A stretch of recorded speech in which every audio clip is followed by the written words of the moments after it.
नाशिक विधान परिषद निवडणूक ही आता महाराष्ट्रात चर्चेचा विषय झालेला आहे. अचानक म्हणजे फॉर्म भरायच्या 4 दिवस आधी अचानक गोकुळ गीते हे नाव महाराष्ट्राला समजलं आणि अचानक कसं काय गोकुळ गीते हे नाव स्पर्धेत आलं?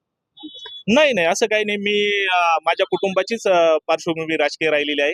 माझे चुलते मागच्या 40-45 वर्षापासून काँग्रेस पक्षाच्या माध्यमातून या जिल्ह्याचं राजकारण बघत आहे, करत आहे आणि त्यांचाच वारसा आम्ही या ठिकाणी दोघा भावांनी पुढे मागच्या 15-20 वर्षापासून चालवलेला आहे. मी पण मागच्या 15 वर्षापासून राजकीय जीवनात काम करत होतो. अनेक निवडणुका मी स्वतःच्या ठिकाणी लढलेल्या आहे. अनेक निवडणुकांचा हातभार मी त्या ठिकाणी सांभाळलेला आहे आणि त्याच्यात असं नवीन काही नाही. अचानक माझी काही एंट्री झालेली नाही. आपण त्या ठिकाणी आपल्याला माहित आहे, मी स्वतः त्या ठिकाणी पिंपळगाव कृषी उत्पन्न बाजार समितीचा 2 टर्म सलग संचालक आहे आणि गणेश भाऊ गीते पण या ठिकाणी नाशिक महानगरपालिकेचे नगरसेवक राहिलेले आहे. यावेळेस आमच्या वहिनी या ठिकाणी नगरसेविका आहेत. गणेश भाऊंचं नाव होतं, ते आमदारकी लढवणार असं सर्व चालत होतं, त्यांनी फॉर्म पण भरला. पण गोकुळ गीते हे नाव कुठंच नव्हतं की ते आमदारकीसाठी फॉर्म भरणार. तर एकदम तुम्ही फॉर्म भरताना काय विचार नेमका केला? मी कायम गणेश गीतेंचा बॅकबॉन म्हणूनच या ठिकाणी मला काम करायला आवडतं, कारण शेवटी माझे मोठे भाऊ आहेत आणि मी आपण बघितलं असेल मागच्या 8-9 वर्षात जे काही पद गणेश भाऊ गीतेंना मिळाले असेल त्यांच्या माध्यमातून काही काम असेल खाली ग्राउंडला ते करण्याचं काम मी प्रामाणिकपणे या ठिकाणी केलं.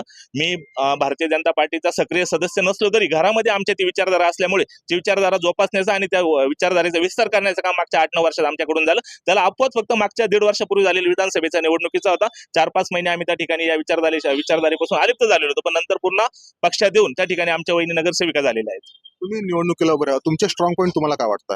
माझा स्ट्रॉंग पॉईंट म्हणजे मी सतत कार्यरत असतो. सकाळी 8 वाजल्यापासून माझा जर नित्यक्रम तुम्हाला सांगितला तर मी रोज सकाळी उठल्यानंतर कोणाचं कुठेतरी सुखदुःखात दावा असेल, कोणाचं वरश्राद्ध असेल, कोणाचा साखरपुडा असेल, कोणाचं लग्न असेल किंवा कोणाच्या काही व्यक्तिगत समस्या असतील हे सोडवण्याचं काम मी सतत दिवसभर करत असतो. हीच माझा स्ट्रॉंग पॉईंट आहे. अनेकांनी प्रेशर गणेश गीतेंवर पण आणलं, तसंच प्रेशर तुमच्यावर कोणी कोणी आणलं आणि तुम्ही का ठाम आहात उमेदवारी? प्रेशर नाही म्हणता येणार, त्यांचा एक अधिकार आहे. तो अधिकार गणेश भाऊंवर पण त्यांनी त्या ठिकाणी दाखवला पाहिजे. माझ्यावर पण त्या ठिकाणी तेवढ्या हक्काने त्यांनी माझ्याकडे शब्द व्यक्त केला आणि तो मी शब्द पकडला पण होता. पण आमदार पुत्रांनी जे काही माझ्या वडिलांचा उद्धार केला त्याच्यामुळे मला माझी भूमिका बदलावी लागली. आमदार पुत्रांनी काल माध्यमांशी बोलताना सांगितलं की ही क्लिप माझी नाहीये, हे कुठेतरी आमचे नातेवाईक आहे, नात्यात हा राजकारणामुळे कटुता आहे, तर मी त्यांना भेटणार, त्यांची समजूत घालणार. कुठेतरी हे सर्व बदनामीचं आहे किंवा तिसऱ्या लोकांचं षडयंत्र आहे किंवा विरोधकांचं षडयंत्र आहे असा त्यांचा दावा आहे. नाही नाही, बिलकुल. मागच्या 8 वर्षात आमदार पुत्र कधी मला भेटलेले नाही. वास्तविक नाशिक जिल्ह्यामध्ये गीते परिवाराचा खूप मोठा नावलौकिक आहे, पण मागच्या 8 वर्षात कुठल्याही सुखदुःखात ते आमच्या आलेले नाही. आता आणि ते सारवासारव करतायत. त्यांचा शब्द त्या ठिकाणी फसलेला आहे आणि ते सारवासारव करतायत. दराडे बंधूंपैकी कोणी तुमच्याशी बोललं होतं की उमेदवारी मागं घ्या किंवा तुम्ही का फॉर्म भरला, याच्यावर नेमकं काय झालं? मला परवा त्या ठिकाणी त्यांच्या बंधूंचा आमदार किशोर दराडेंचा फोन आला होता. ती व्हिडिओ क्लिप आपण मीडियाच्या माध्यमातून पाहिली असेल. त्या ठिकाणी 74 वर्षाच्या ज्येष्ठ उमेदवारासाठी मला त्यांचे बंधू सांगत होते की तू अजून म्हातारा नाही झाला, त्या ठिकाणी थांबून घे. त्यापेक्षा त्यांनी मला घरी येऊन विनंती केली असती ना, तर आपण तुम्ही नम्र विनंती करतो, आम्ही आपले काही संबंध किंवा काही अजून काही प्रेमाचे 4 गोष्टी केल्या असते तर हा विषय कालच संपलेला असता. आज उदय सामंत आणि गिरीश महाजन दोघंही मंत्री नाशिकमध्ये आहेत. गिरीश महाजनांनी जाहीर केलं की ते तुमची भेट घेणार आहे. नेमकं काय, समजा त्यांनी परत शब्द टाकला उमेदवारीवर किंवा महायुतीच्या उमेदवाराला पाठिंबा दिला, अशा काही गोष्टी आल्या तर तुमचा काय निर्णय असू शकतो?